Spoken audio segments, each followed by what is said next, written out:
തദ്ദേശ തെരഞ്ഞെടുപ്പിന്റെ രണ്ടാം ഘട്ട വോട്ടെടുപ്പ് പുരോഗമിക്കുന്നു. വോട്ടെടുപ്പ് നടക്കുന്ന തൃശൂർ മുതൽ കാസർഗോഡ് വരെയുള്ള 7 ജില്ലകളിൽ മികച്ച പോളിംഗ് ആണ് ഉച്ചവരെ രേഖപ്പെടുത്തിയത്. മുഖ്യമന്ത്രി പിണറായി വിജയൻ അടക്കമുള്ളവർ രാവിലെ തന്നെ വോട്ട് രേഖപ്പെടുത്തി. കോഴിക്കോട് നിന്നും റിയാസ് കെമാറും കാസർഗോഡ് നിന്നും ജോസഫ് അഗസ്റ്റിനുമാണ് ചേരുന്നത്. ആദ്യം റിയാസിലേക്കാണ് പോകുന്നത്. തദ്ദേശ തിരഞ്ഞെടുപ്പിന്റെ രണ്ടാം ഘട്ട വോട്ടെടുപ്പ് ശക്തമായ രീതിയിൽ തന്നെ വടക്കൻ കേരളത്തിൽ നടക്കുകയാണ്. എന്തായാലും ഏറ്റവും കൂടുതൽ പോളിംഗിൽ ഇപ്പോൾ മലപ്പുറമാണ് നിൽക്കുന്നത്. കോഴിക്കോട് എങ്ങനെയാണ് റിയാസെ ശതമാനം? അതോടൊപ്പം തന്നെ പോളിംഗ് ഒക്കെ കൃത്യമായ രീതിയിൽ നടക്കുന്നുണ്ടോ? എങ്ങനെയാണ് കോഴിക്കോടിലെ വിശേഷം?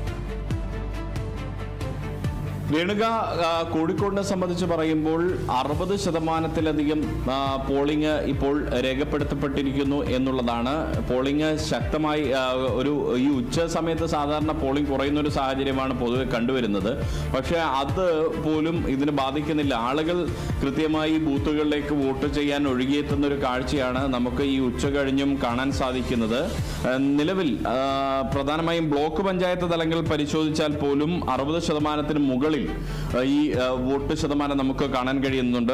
ഈ ബ്ലോക്ക് പഞ്ചായത്ത് തലങ്ങൾ പരിശോധിക്കുമ്പോൾ വടകര ബ്ലോക്ക് പഞ്ചായത്ത് 64%, തൂണേരി 62, കുന്നുമ്മൽ 60, തോടന്നൂര് 67, മേലടി 62, പേരാമ്പ്ര 65, ബാലുശ്ശേരി 63, പന്തലായനി 63, ചേളന്നൂര് 65, കൊടുവള്ളി 62, കുന്നമംഗലം 64, കോഴിക്കോട് ബ്ലോക്ക് പഞ്ചായത്ത് 62 എന്നിങ്ങനെയാണ് ശതമാന കണക്കുകളിൽ ഏറ്റവും ഒടുവിൽ വിവരം ലഭിക്കുമ്പോൾ നമുക്ക് ലഭ്യമാകുന്നത്. കോഴിക്കോട് കോർപ്പറേഷൻ പരിശോധിക്കുമ്പോൾ 53% കോഴിക്കോട് കോർപ്പറേഷന്റെ പോളിംഗ് ശതമാനം പോയിരിക്കുന്നു എന്നുള്ളതാണ്. നഗരസഭകൾ പരിശോധിക്കുമ്പോൾ ഏറ്റവും കൂടുതൽ രാമനാട്ടുകര നഗരസഭ തന്നെയാണ് തുടക്കം മുതൽ ഏറ്റവും കൂടുതൽ പോളിംഗ് ശക്തമായി നിലനിൽക്കുന്നത്. അത് 68% രാമനാട്ടുകര നഗരസഭ പോകുമ്പോൾ കൊയിലാണ്ടി നഗരസഭ 60 നീങ്ങുന്നു. ഒപ്പം തന്നെ വടകര നഗരസഭ 61 പോകുന്നു. പയ്യോളി 60 നീങ്ങുന്നു. ഫറോക്ക് 57 നീങ്ങുന്നു. കൊടുവള്ളിയിൽ 61%, മുക്കത്ത് 62%മായി നീങ്ങുന്ന ഒരു കാഴ്ചയാണ് നമുക്ക് കാണുന്നത്. ശക്തമായ പോളിംഗ് ഇപ്പോഴും തുടരുന്നു. ജനങ്ങളെല്ലാം തന്നെ വെയിലിനെ പോലും വകവയ്ക്കാതെ ഇങ്ങനെ ഒഴുകി എത്തിക്കൊണ്ടിരിക്കുന്ന ഒരു കാഴ്ചയാണ്. ഈ ഓപ്പൺ വോട്ടും മറ്റുമൊക്കെയുള്ള ആളുകളെല്ലാം തന്നെ വാഹനങ്ങളിൽ എത്തിക്കുന്ന ഒരു സാഹചര്യമുണ്ട്.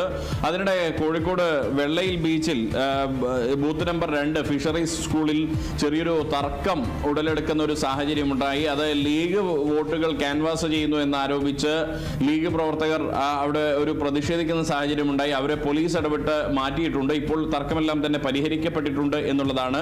അത് ചെറിയൊരു വാക്കേറ്റത്തിന്റെ ഒരു ഘട്ടം വരെ എത്തിയിരുന്നു. എന്നാൽ പോലീസിന്റെയും മുതിർന്ന നേതാക്കളുടെയും ഒക്കെ ഒരു ഇടപെടൽ അവിടെ സ്ഥിതി ശാന്തമാക്കുന്ന രീതിയിലേക്ക് കാര്യങ്ങൾ കൊണ്ടുപോയി. മറ്റ് അനിഷ്ട സംഭവങ്ങളൊന്നുമില്ല. സ്ഥാനാർത്ഥികളെല്ലാം തന്നെ വോട്ട് ചെയ്ത് അവരുടെ വോട്ടർമാർക്കിടയിലേക്ക് നീങ്ങുന്ന ഒരു സാഹചര്യമാണ് നമുക്ക് പലയിടത്തും കാണാൻ കഴിയുന്നത്. എനിക്ക് ഇത് കേൾക്കുന്നുണ്ട്. ആണ് കോഴിക്കോട് നിന്ന് വിവരങ്ങൾ നൽകിയത്. ഇനി കാസർഗോഡിലേക്ക് പോകുമ്പോൾ ജോസഫ് അഗസ്റ്റിനുണ്ട്. രണ്ടാം ഘട്ട വോട്ടെടുപ്പിൽ മികച്ച പോളിംഗ് ശതമാനമായി കാസർഗോഡിൽ നിന്നുള്ള വിശേഷങ്ങളുമായി ജോസഫാണ് ചേരുന്നത്. ജോസഫ്, എങ്ങനെയാണ് ഇപ്പോഴത്തെ പോളിംഗ് ശതമാനം? എല്ലാവരും വന്ന് വോട്ട് ചെയ്യുന്നുണ്ടോ? കൃത്യമായ രീതിയിൽ വോട്ടിംഗ് ഒക്കെ പുരോഗമിക്കുന്നുണ്ടോ അവിടെ?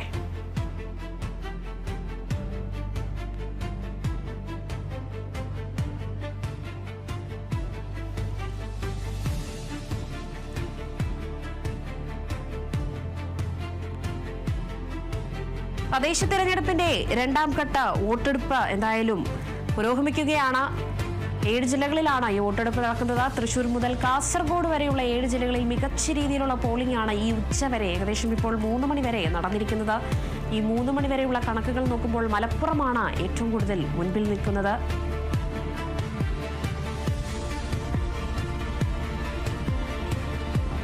മുഖ്യമന്ത്രി അടക്കമുള്ള പ്രമുഖർ എത്തി എന്തായാലും രാവിലെ തന്നെ വോട്ട് രേഖപ്പെടുത്തിയിട്ടുണ്ട്. രാഷ്ട്രീയ നേതാക്കൾ അടക്കം എല്ലാവരും വന്ന് വോട്ട് ചെയ്യുന്നുണ്ട്. തദ്ദേശം ആരെടുക്കും എന്നൊരു ചോദ്യമാണ് ഇനിയുള്ളത്.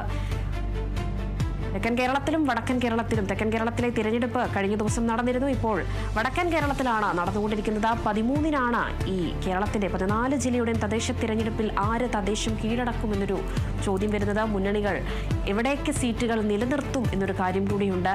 തദ്ദേശമാണ് നിയമസഭയുടെ ഒരു ആദ്യ ചവിട്ടുപടി. ഇവിടുന്ന് എങ്ങനെ നിയമസഭയിലേക്ക് എത്താം എന്നൊരു കാര്യം കൂടി ഇതിലൂടെയാണ് അറിയുന്നത്. പ്രത്യേകിച്ച് തിരുവനന്തപുരം പോലെയുള്ള നഗരസഭ കോർപ്പറേഷൻ അടക്കമുള്ള കാര്യങ്ങൾ, അല്ലെങ്കിൽ കണ്ണൂർ ആർക്കാണ്, മലപ്പുറം ആർക്കാണ് എന്നിങ്ങനെ ഇതുണ്ട്. അതോടൊപ്പം തന്നെ ഇത്തവണ തദ്ദേശ തെരഞ്ഞെടുപ്പിൽ വിമതശല്യവും അധികമാണ്.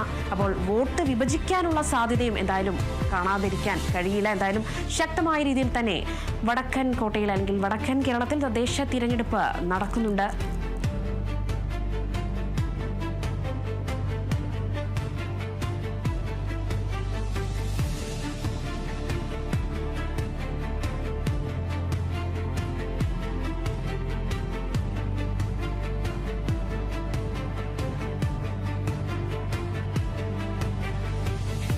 കാസർഗോഡ് വിശേഷങ്ങളുമായി ജോസഫാണ് ചേരുന്നത്. ജോസഫെ, കാസർഗോഡിൽ എങ്ങനെയാണ് ഇപ്പോഴത്തെ വോട്ടിംഗ് ശതമാനം എത്രയായി?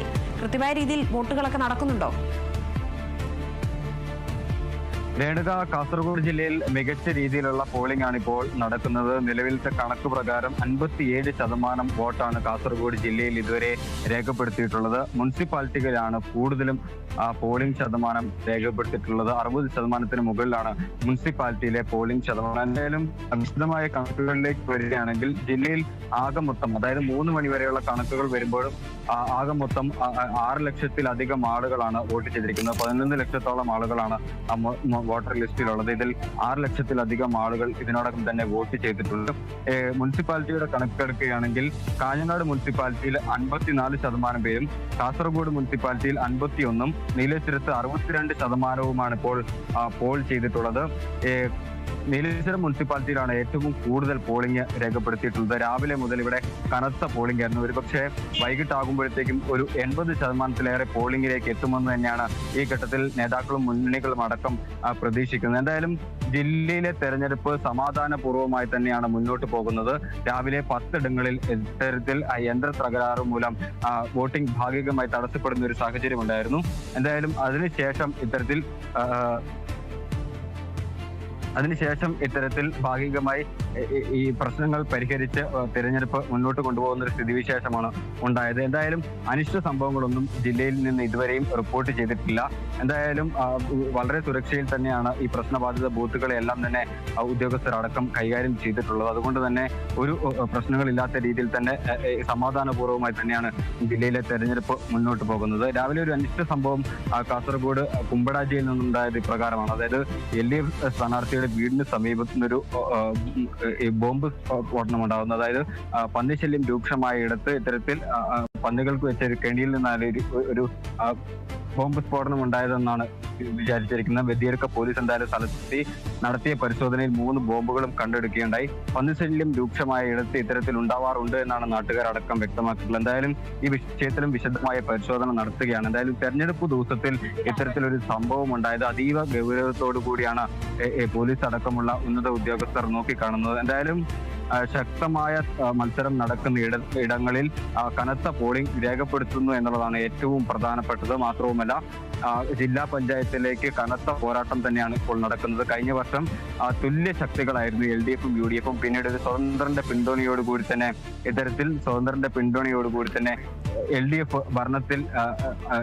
ഭരണം പിടിക്കുന്ന ഒരു സ്ഥിതിവിശേഷമാണ് ഉണ്ടായത്.